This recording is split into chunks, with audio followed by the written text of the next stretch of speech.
must not fear. Fear is the mind killer. Here we only serve one master, and his name is Crack Haloo. The Kwisatz Haderach will rise. Rise!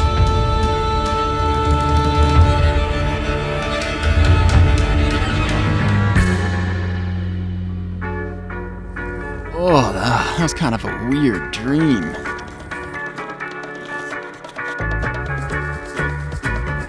You know, I left school about a year ago. I graduated. I've been traveling the world, going all over, sport climbing in Europe and in South America. And the rest of the world is great, but I have yet to find a place quite like Indian Creek and like desert trad climbing. And I've been itching to come back. And so I brought together this hodgepodge crew to come out here for a week. Welcome to Utah! Great to see you, man. How's it going? We rolled in pretty late at night and I was getting so excited. But unfortunately, we woke up the next morning to some rain. Well, in my first day back in the desert, it's raining. Feels divine timing. And rain in the desert is not good because it means that it makes the rock incredibly fragile, which, you know, aside from just not wanting to damage the rock, makes it just also unsafe to climb. So that means we had to kind of go back to Moab, go back into town for a little bit, hang out for a couple days and give the rock some time to dry off. To finally be here after a year of thinking about it and wanting to come back and then not being able to climb for a couple days was, it was almost excruciating.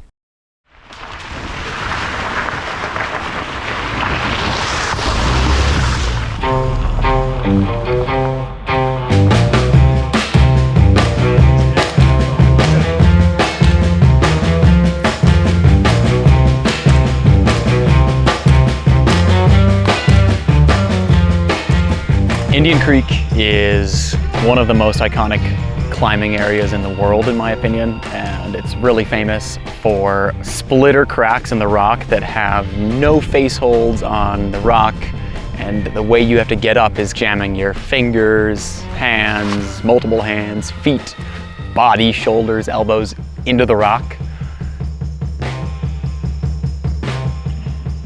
We have such a good crew here. We have Noah, who is just this goofy, fun-loving guy. You always need somebody in the group who's just super energized about doing their projects and setting the group on a schedule, so that's been Noah, and it's been great. Then we have Chris, who drove 14 hours to be here from California, so his excitement to be here is all time. Chris ate only oatmeal and jam on this trip. The thing about the Jetboil, like I said, it'll cook anything quickly, but it just butchers everything. But I think he got some donuts on the last day and really lifted his spirits. Then we have Vivian. She's a beginner crack climber, learning how to crack climb, which is a pretty exciting experience because I think on this trip she started to maybe find the love for crack climbing. And it doesn't feel that amazing, it just kind of feels painful. Rue is the most optimistic person I've ever met. He doesn't complain at all about all of his work that we've made him do in the filmmaking process. This is brought to you by Rue Smith, guys. We get a nice top-down shot. Then we got my college friend Aiden.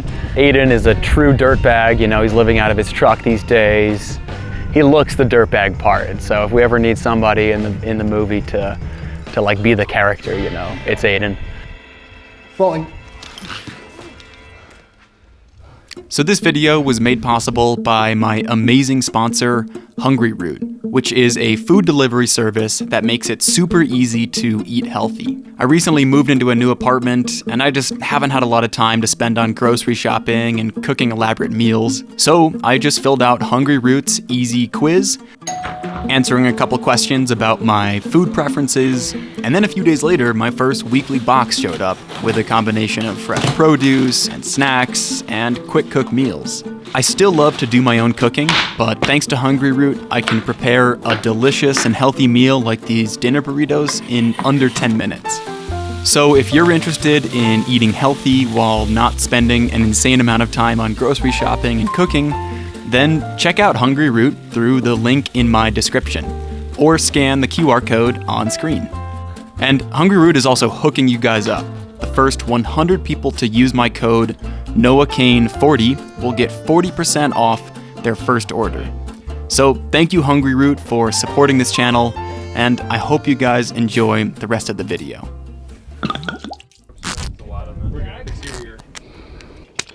Yeah, about to try this root called Miss Kitty Likes It That Way.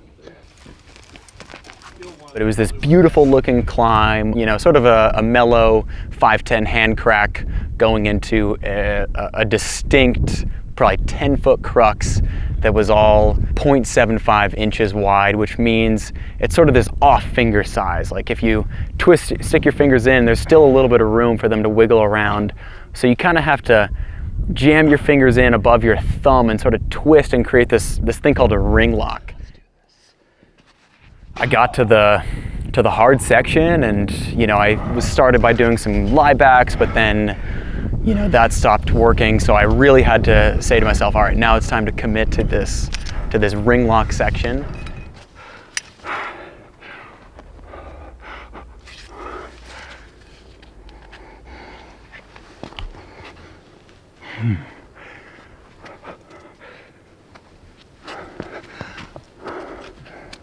I just sort of imagined all the videos I've ever seen of ring locks, and I just did it how I thought it felt, and it started feeling like, I was like, okay, this is manageable enough to trust.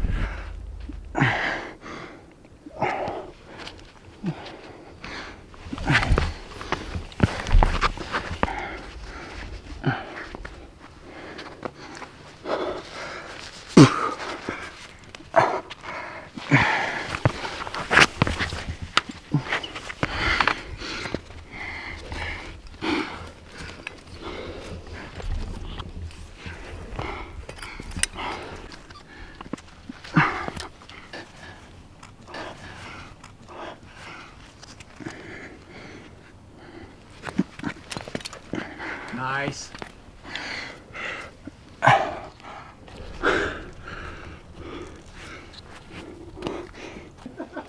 Yeah, no, super solid.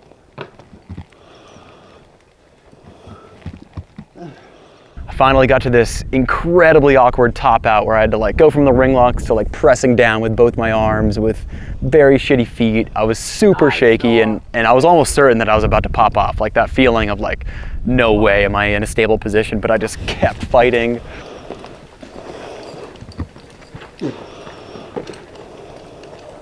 Oh, fuck. Yeah! Yeah! Oh. Somehow I got to a position where I could clip the chains and just sort of realize like, wow, I just on-sighted this route. 511C, wow, that's the hardest trad climb I've ever on-sighted, and going into this trip, I think that was a good confidence booster to start off the trip.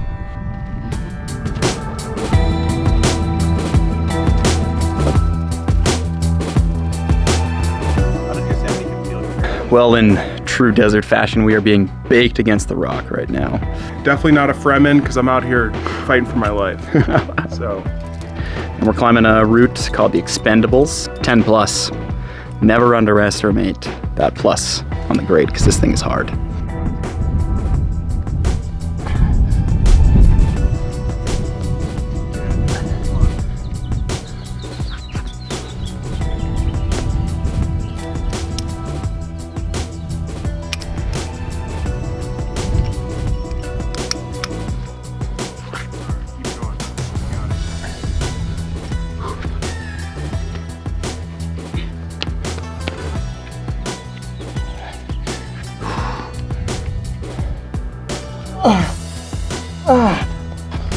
Yeah. Come on, Aiden. Come on, dude. Yeah, feet up. The higher the feet are, the more secure.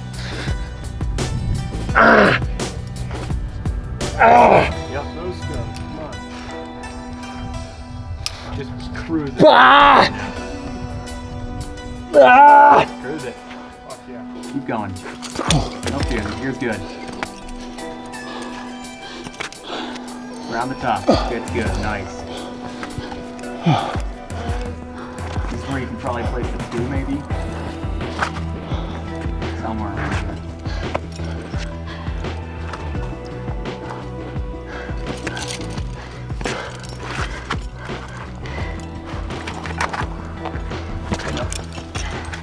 Nice.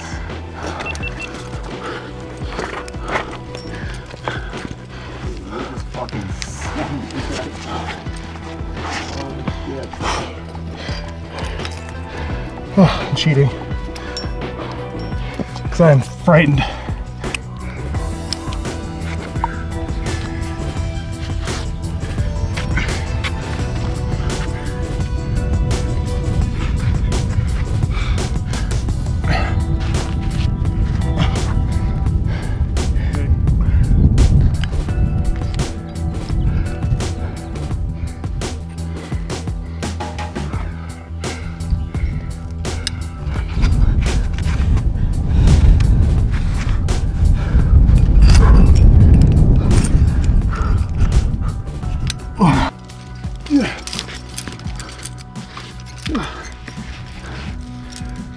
Oh, little thank God ledge. Huh.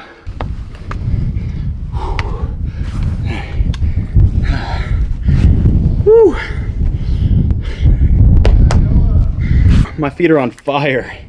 That's for sure. It is hot. Holy shit. Oh, I'm so glad I did that.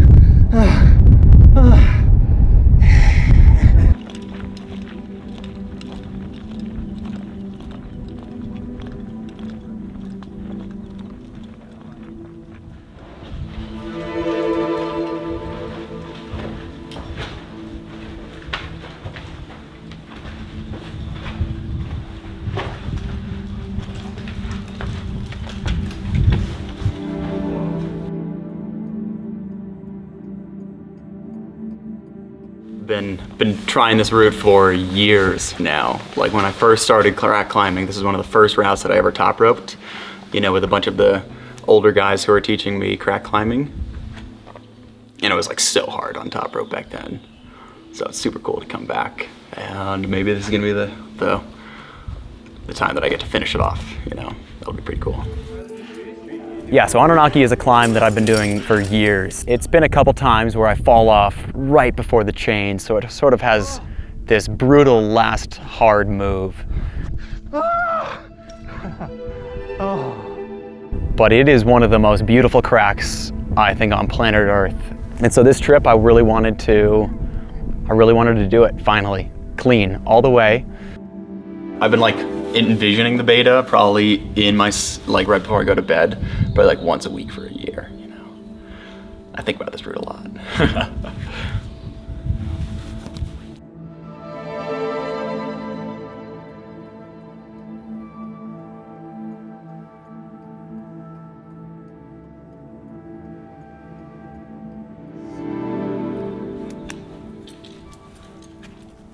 Nice, buddy.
Okay.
Come on, brother, you got it.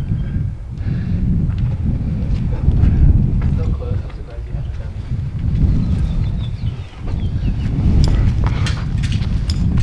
it. Like right there, man. Pretty disappointed that you haven't gotten that far yet.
Woo!